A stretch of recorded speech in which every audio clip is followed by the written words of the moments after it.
ስለ አላፋት ዝማሬ ዘመድኩን ያለውን ሰምታችኋል። አንዳንድ ሰዎች እዚህ ሀገር የሌሉ ሁሉም ባይደው እዚህ ሀገር የሌሉ ሰዎች ውጡና ጥቁር ልበሱ እንዲህ አድርጉ እንደዛ አድርጉ ምናምን እያሉን እኔ እኮ በጣም የሚገርመኝ አላፋት ዝማሬን ለምን ዋይ ስፔሲፊክሊ አላፋት ዝማሬ ከዛ በኋላ እኮ ጥምቀት አለ። ጥምቀት አይከበር? በጥምቀትም ጥቁር እንልበስ እየየን እንበል። አሁን የፊታችን ገብርኤል አለ፣ ቅዱስ ገብርኤል ታኅሳስ 19 ይከበራል። የዛን ቀንስ እሺ ሌሎች ክብረ በዓላት ላይስ ምንድነው እያሰባችሁ ያላችሁት? ቅዳሴስ ጥቁር እንልበስ?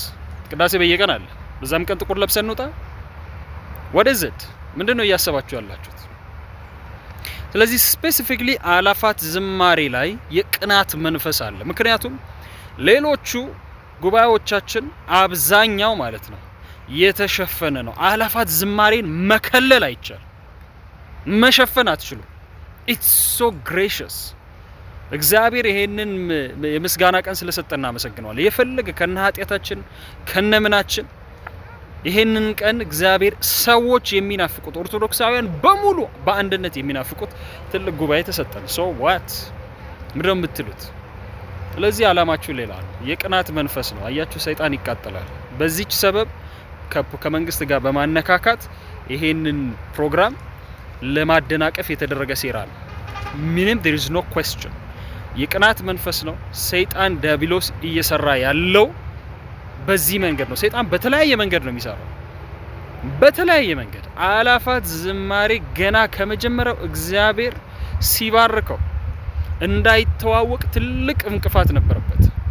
መስቀል አደባባይ ሲባል እንቅፋት ገጠመው። ኖ አይ ጃልሜዳ ሲባል ኖ የተደረገ እዛው በቤታችን በቤተ ክርስቲያናችን መከልከሉ በራሱ አያችሁት ምን ያክል የበለጠ እንዳሳደገው።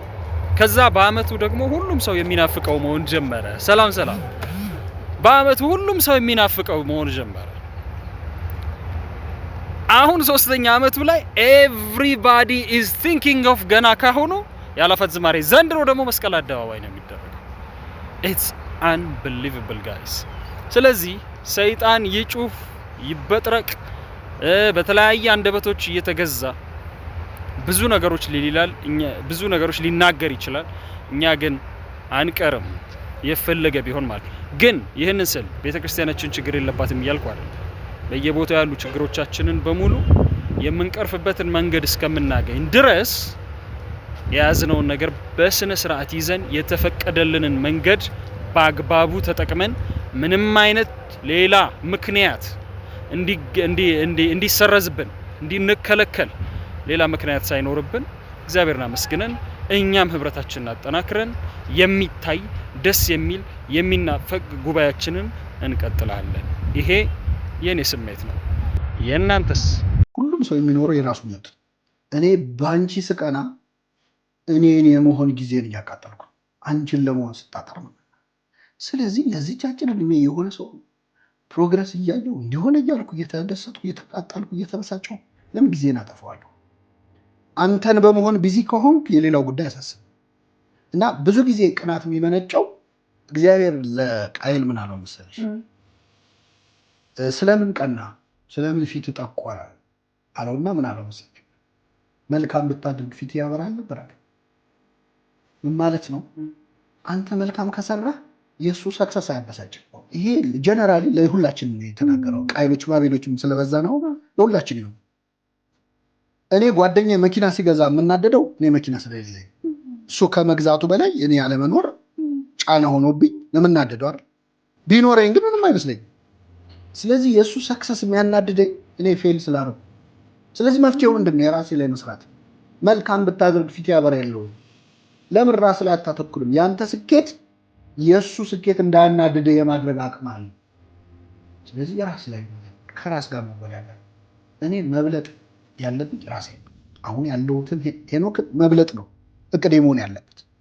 መብለጥ ከፈለገ መወዳደር ከፈለገ አሁን ካለው ራሱ ከዚህ በኋላ 5 ዓመት ቢኖር የዛሬ 5 ዓመት ምን አይነት ሰው ነው ብሎ ትናንት ምን ነበር ከትናንት አሁን ይሻል ከሆነ ከዛሬ ነገ ምን አይነት ሰው ነው ይሄኛውን ሰውዬ ብለጠው ጎረቤትን እያየ ጊዜ ናታት። እሱ የራሱን ሩጫ ነው የሚሄድ። ምን እንደሆነ የምትቀናበት ሰው ከጀርባ ያለውን ስቃይ አታውቅም። ብዙ የራሱ ህመም አለው። ስለዚህ እኔ ለመብለጥ የማስበው እኔን ከሆነ ውድድሩን በጣም ደስ የሚል ውድድር፣ ገንዘብ ባለው እንቀናለን፣ ሀብት ባለው፣ ስልጣን ባለው፣ ውበት ባለው። ይሄ የተሳሳተ ቅናት ለሚበልጠው ጸጋ ቀሩ። ገንዘብ ባለው ሰው ካፈቀና በሚመጸውት ሰው በመቄዶንያው ቢንያም በቃ በጣም ሀብታም ከሆነው ሰው ይልቅ ብዙ በሚሰጡ ሰው ብቃት ሰዎች በጣም በሚወዱት ሰውዬ ከምቀና ሰዎችን በጣም በሚወዱት ሰው እሱ ይበልጣል። የሚበልጠው ጸጋ ይሄ። አንዳንዴ በህይወታችን በጨለማችን ልክ ብርሃናችን ነው። አብርሃም በጣም ጣዖት አምላኪ ከነበረ ቤተሰብ ነው የተገኘ። የአማኞች ሁሉ አባት ነው። የእምነት አርበኛ። የእሱ ሪቨርስ አዳምና ሔዋን የበደሉት ገነት ውስጥ ሆኖ ከፈጣሪ መጣላት አለ። ጣዖት አምላኪ ቤተሰብ ውስጥ ሆኖ ወጥቶ ከቤተሰብ እስር ራስን መፍታት ይቻላል። ሁሉ ፍርጃ በዚህ በኩል የነ ዘመድኩን ሐሳብ አለ፣ የነ ፋንታውን ዋቂ ሐሳብ አለ፣ የነ ዲያቆን ዮሴፍ ሐሳብ አለ። በዚህ በኩል የአላፋት ዝማሬ አጀንዳ አለ፣ የነ ዲያቆን ሄኖክ ኃይሌ ይሄንን ሐሳብ ለሚደግፉ ማለት ነው።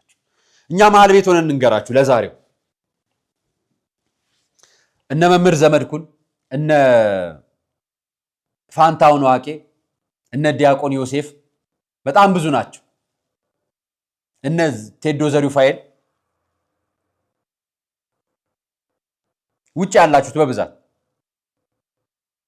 የምትናገሩት ኢትዮጵያ ውስጥ ስላለ ሞት ነው። እውነት ነው የምትናገሩት፣ የምታለቅሱት ኢትዮጵያ ውስጥ ስለሚገደለው እያንዳንዱ ኢትዮጵያዊ ነው። ትክክል ናቸው። ኢትዮጵያዊ ብቻ ኦርቶዶክሳዊም ጭምር ማለት ተለይቶ ስለሚጠቃው፣ ተለይቶ ስለሚገደለው፣ በጅምላ ስለሚገደለው፣ ስለሚፈናቀለው የመዋቅር ጥሰቱን የመዋቅር ጥፋቱን ትናገራላችሁ። ፖለቲካውን አለ የምናገር። ይሄ የቤተ ክርስቲያን ላይ ያለውን ጥቃት ከጳጳስ እስከ ምዕመን ያለውን ችግር ትናገራላችሁ። እውነታችሁን ነው። ምንም ጥፋት የለውም፣ ምንም ስህተት የለውም። በዚህ ላይ ይሄ አጀንዳ ለማን ነው የተጠቀሙበት? እስከዛሬ ለምን ተጠቀሙበት? እነዚህን አጀንዳዎች እስከዛሬ እናንተ የምታነሱትን አጀንዳ ለምን ተጠቀሙበት? ለፖለቲካ።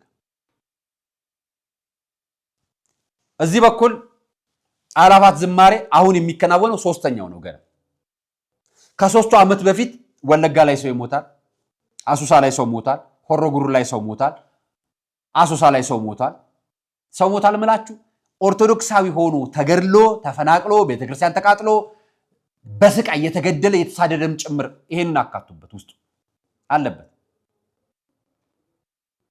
በሁለቱም ዘንድ ሞታል። በአላፋት ዝማሬ ምን አገኘ?